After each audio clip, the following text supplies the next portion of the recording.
fer-los una pregunta transcendent, una pregunta que afecta el nostre futur. Imaginin que un dia es lleven i tenen la convicció absoluta que el món, tal com el coneixem, canviarà. Imaginin que un dia es lleven i tenen la convicció absoluta, la ferma convicció, que el món que viuran els nostres fills i els nostres nets serà el que presenta aquesta diapositiva que veuen aquí dalt. Què estarien disposats a fer tots vostès per a canviar aquest món, per a canviar aquest futur? Què estarien disposats a fer? Aquesta pregunta, si us plau, no me la responguin, però sí que els demanaria que hi reflexionessin i que hi pensessin durant tota la jornada, perquè aquesta pregunta és la clau del que s'explicarà avui.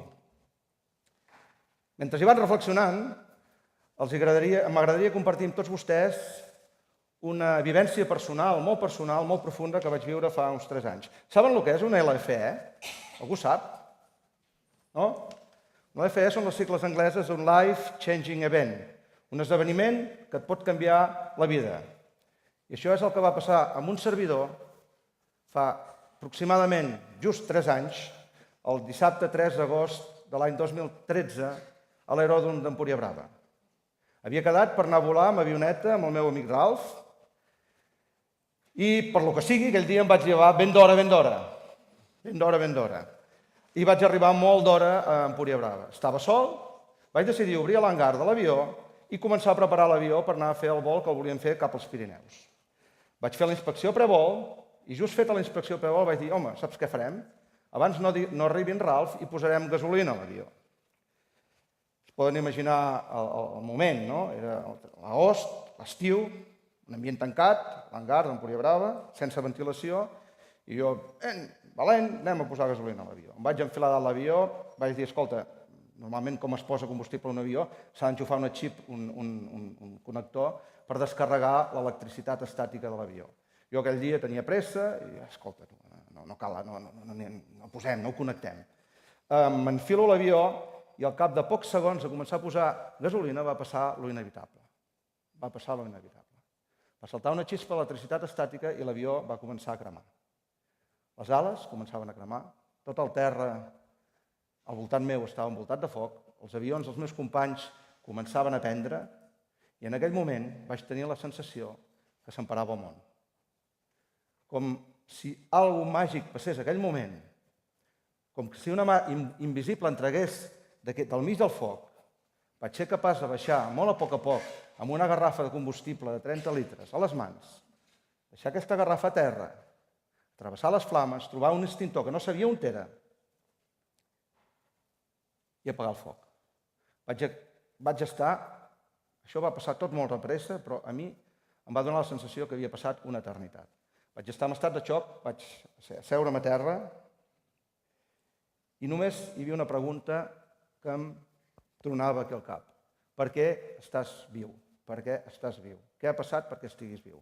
Aquell dia la vida em va donar un extra bonus i cada dia que visc penso que estic gaudint d'aquest extra bonus. Algú havia de fer encara a la meva vida per haver tingut aquest extra bonus. Potser aquella mà invisible m'havia tret del foc, de les flames, perquè encara em quedava alguna cosa per fer. Aquest mateix pensament que em retornava al cap em va portar uns mesos més tard, com molt bé ha dit en Miquel Àngel, a la Singularity University a Palo Alto, a Califòrnia. No explicaré el que és la Singularity perquè ja ho ha explicat el Miquel Àngel, però allà, al cap d'uns dies de classes, em va arribar una inspiració del passat. Una inspiració que venia de molt enrere del passat, d'uns 160 anys enrere. Era una inspiració que em deia "It was the best of the times, it was the worst of the times". Va ser el millor del temps, va ser el pitjor del temps. Aquesta inspiració són les primeres paraules que en Charles Dickens va escriure amb el seu best-seller A Tale of Two Cities, un conte de 2 ciutats. I en aquest conte, en aquest llibre, s'explica la història de 2 realitats en conflicte. El millor i el pitjor dels mons que en aquell moment estava visquent en Charles Dickens. Certament, aquesta història de dues realitats en conflicte és la que estem visquent en el moment actual. Tenim una història de moments clars i una història de moments foscos. Certament, al nostre planeta, mai en la història de la humanitat havíem viscut tant de temps. Mai havíem estat capaços d'erradicar tantes malalties i en els propers 20-30 anys n'erradicarem moltes més. Mai havíem tingut tanta educació estesa pel món, ni mai havíem estat capaços de tenir tant benestar. Mai havíem estat capaços de donar la volta al món en poques hores. O bé, connectar-nos i tenir accés al coneixement a l'abast d'un clic. Alimentació, una de les coses que a mi em pertoquen. Mai havíem tingut tant aliment al món. Mal distribuït, sí, però mai n'havíem tingut tant. I, a pesar de l'existència d'alguns estats autoritaris i pocs democràtics al nostre món, gaudim de la millor llibertat de la història. Per contra, el cantó fosc, estem a les portes d'un canvi climàtic i un augment de temperatura global que literalment ens pot fregir. Estem en un món on l'aigua i el terreny arable s'han convertit en recursos escassos, on cada cop hi ha més desertització, on la fam i les desigualtats socials estan molt i molt esteses, on el drama dels refugiats, dels immigrants, ens colpeix cada dia, on els recursos se'ns estan acabant i, sobretot, i això ho veiem malauradament cada dia, el terrorisme global ens està colpejant una i altra vegada. Aquest és el món que vivim i d'alguna forma era una mica també el món que vivia en Dickens fa 160 anys. Un món de dues realitats oposades. L'argument principal del llibre, per això, ens parla d'una força, segurament la força més poderosa de l'univers, una força assimilable a la força que fa aixecar una formiga més de 100 vegades el seu pes. Aquesta força és la força de la creativació. És la força que va portar al món d'en Dickens els nivells de benestar que coneixia en aquell moment i que ens ha portat a nosaltres els nivells de benestar que estem ara. I és una força que la tenim. És una força inesgotable. És el nostre recurs més inesgotable mentre hi hagi persones al planeta. Perquè tots tenim un cervell. Tots tenim un cervell i tots tenim dos hemisferis d'aquest cervell. L'hemisferi lògic, racional, matemàtic, l'hemisferi esquerre, i un hemisferi molt més apassionat, il·lusionador, creatiu, l'hemisferi dret. Quan som capaços de despertar l'hemisferi del pensament lateral, l'hemisferi dret del nostre cervell, passa un miracle. Passa el miracle de la creativació. La creativació com aquella capacitat de generar idees per destriar-ne les millors i solventar el millor i el pitjor dels reptes del nostre planeta i, sobretot, treure'n les oportunitats que tots esperem. Dickens això ho sabia. Aquesta creativació, aquesta innovació ens va portar a en Dickens i ens ha portat a nosaltres al nivell de benestar actual. I certament és la millor eina que tenim per atacar el futur. Però ull, que si l'errem en aprofitar aquesta eina estem davant l'avançada del pitjor dels desastres. Ja que parlem de futur, cap on va el món? Jo potser no ho sé, no soc pas visionari, però mira, escoltant a gent que ho són una mica més o menys, me'n faig una idea. Sabeu qui és aquest senyor? Algú sap a la sala qui és aquest senyor? Aixequeu el dit. Aquest senyor es diu Gordon Moore. És un milionari, multimilionari, un filàntrop americà i va ser el president i fundador de la companyia Intel, els xips, que tenim molts als nostres ordenadors. Però en Gordon Moore se'l coneix per una altra cosa. Per què se'l coneix? Qui ho sap? No ho sap ningú. Pomés. On és en Pomés? Se'l coneix per la llei de Moore. La llei de Moore, que va promulgar o que va dir el senyor Gordon Moore l'any 1965, és una llei que deia que aproximadament cada 18 mesos, la capacitat de computació dels transistors, que deia ell en aquell moment, dels xips, que podem dir ara, es duplicaria, alhora que es reduiria de forma exponencial el seu tamany i el seu preu. Aquesta llei de Moore ha set la que ha permès la irrupció de les tecnologies exponencials. Aquest mòbil que tots tenim, ara que estem fent tuits, aquí a la butxaca, podem tenir un mòbil d'aquestes característiques, que és un ordenador gràcies a la llei de Moore. La llei de Moore és la que ens permet la internet de les coses, la indústria 4.0, la robòtica, la nanotecnologia, la impressió 3D, la intel·ligència artificial i la genòmica. Ara estem parlant, ja no estem parlant d'editar ni copiar l'ADN, estem parlant de hackejar l'ADN. Hackejar l'ADN. I tot això és gràcies a la llei de Moore. Un altre senyor que els vull presentar, que també ens explica una mica cap on va el món. Aquest senyor el coneixen? Aquest senyor, Ricard, Huguet, tu sí que el coneixes, aquest? Ray Kurzweil. Molt bé, dona. En Ray Kurzweil. En Ray Kurzweil és el director d'enginyeria de Google, però en Ray Kurzweil va ser l'inventor dels escàners, dels primers escàners i molts agents informàtics. Però en Ray Kurzweil se'l coneix, bàsicament, per les prediccions encertades que ha fet del futur, fent de la llei de Moore la seva bandera. En Ray Kurzweil, entre altres coses, va predir als anys 80 encertadament l'explosió que tindria internet. Va predir l'evolució de les tecnologies mòbils.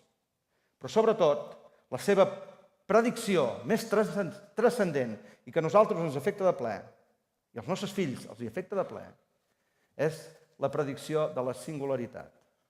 La singularitat és un moment a la història dels homes que en Ray Kurzweil el col·loca al voltant de l'any 2040 i 2045.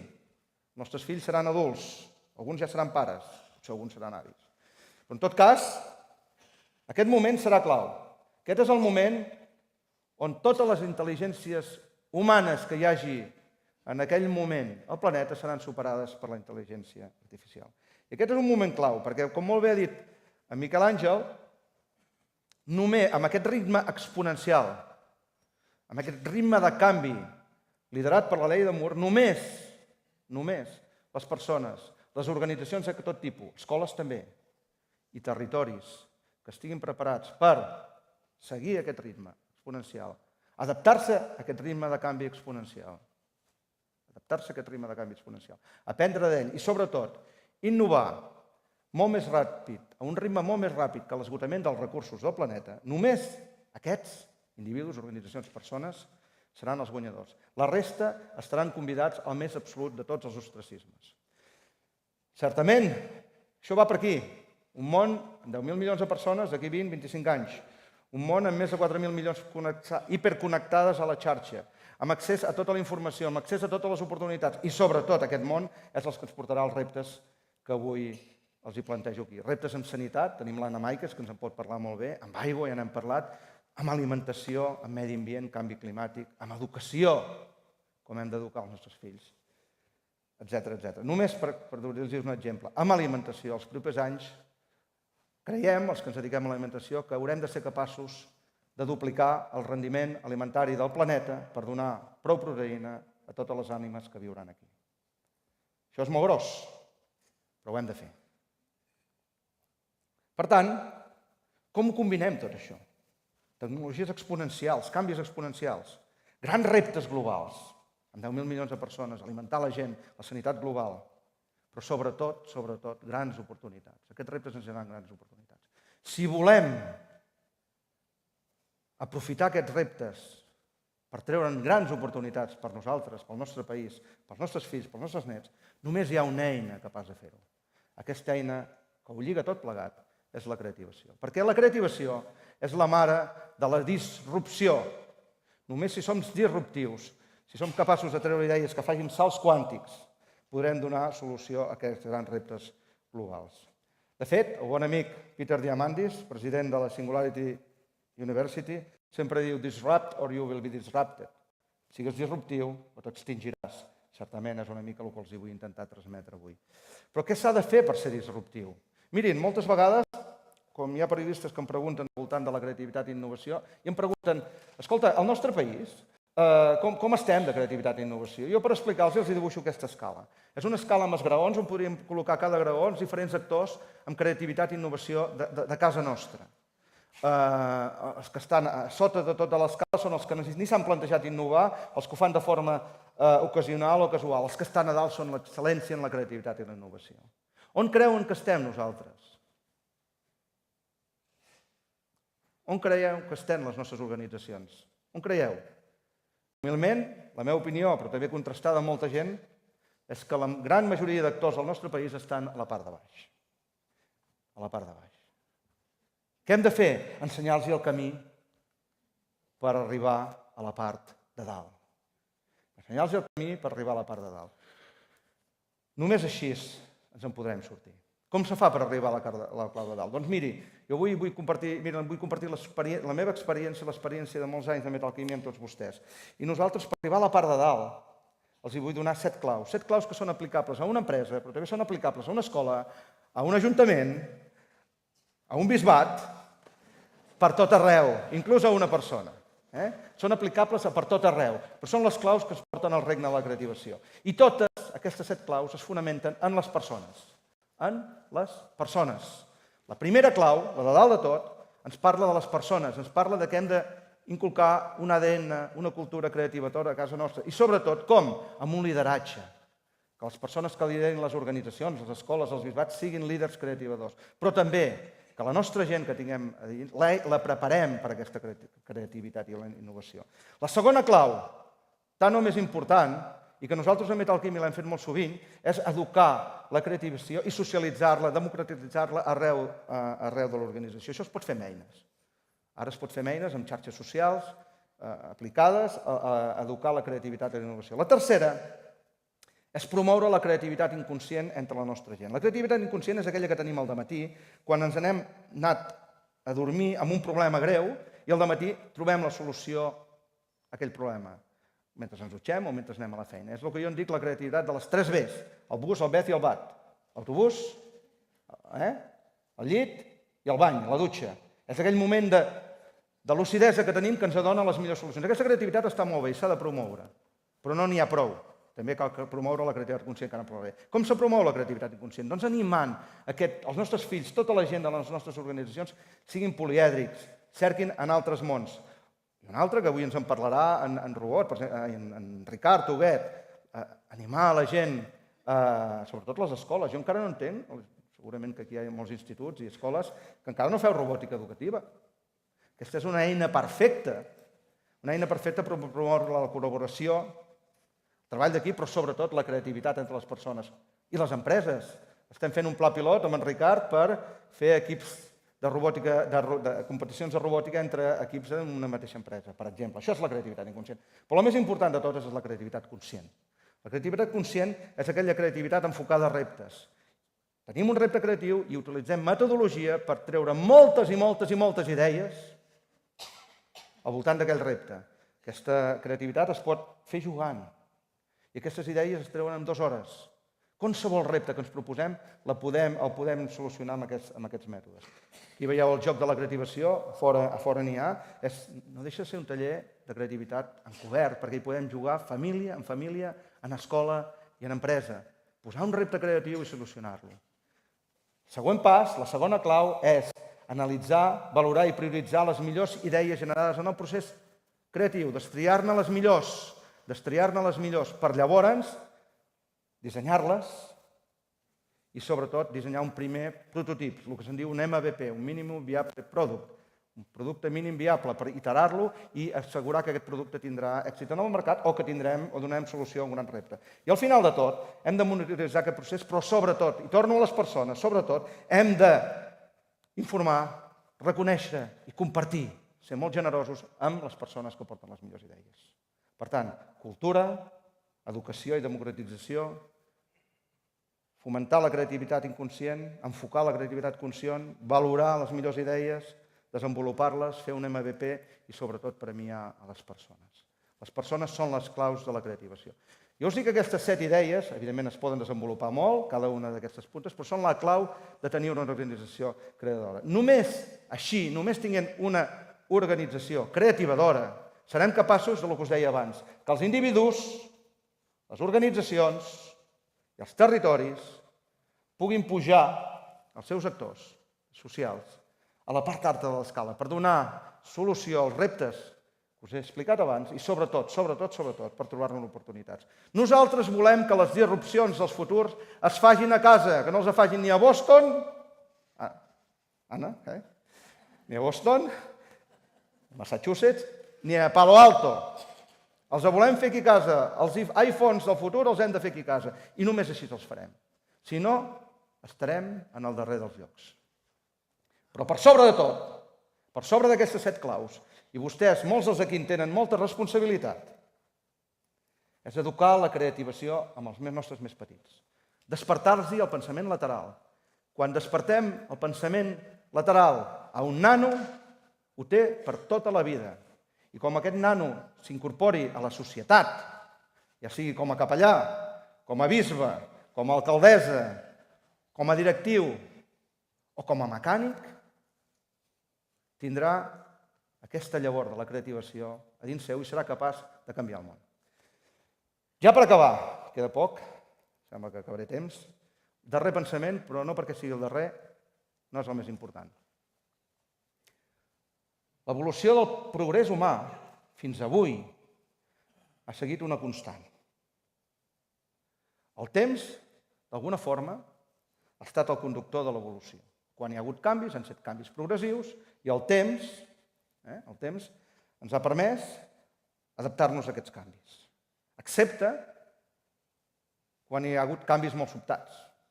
Per exemple, fa 60 milions d'anys, o altres, amb els dinosaures, o altres moments. Aquests canvis molt sobtats, què fan? Fan escurçar el temps. Fan escurçar el temps. Per tant, quan el temps s'escurça, el temps ja no pot ser la mare de l'evolució. El temps ja no pot ser el conductor de l'evolució. Necessitem altres eines. Ara estem davant d'un moment crític a la nostra història, clau en la nostra història. Estem davant una curva, uns canvis exponencials on el temps s'ha escurçat. I l'única eina que tenim com a persones, com a humans, per afrontar aquests canvis és la creativació. Estem preparats per això? Estem preparats? Mirin, jo no sé si estem preparats o no estem preparats, però sí que el que penso, i torno a repetir, molts dels que estan aquí en teniu molta responsabilitat, és que la nova educació ha de tendir a una educació de 4 dimensions, on treballem, evidentment, els temes curriculars, els temes de coneixement, tant els tradicionals com els nous, les matemàtiques tradicionals com els nous, l'emprenedoria. Hem de cobrir tot el tema de les capacitats, la comunicació, el treball en equip, el pensament crític. I hem de cobrir també el tema del caràcter, la resiliència, els valors, el coratge, el no tenir por.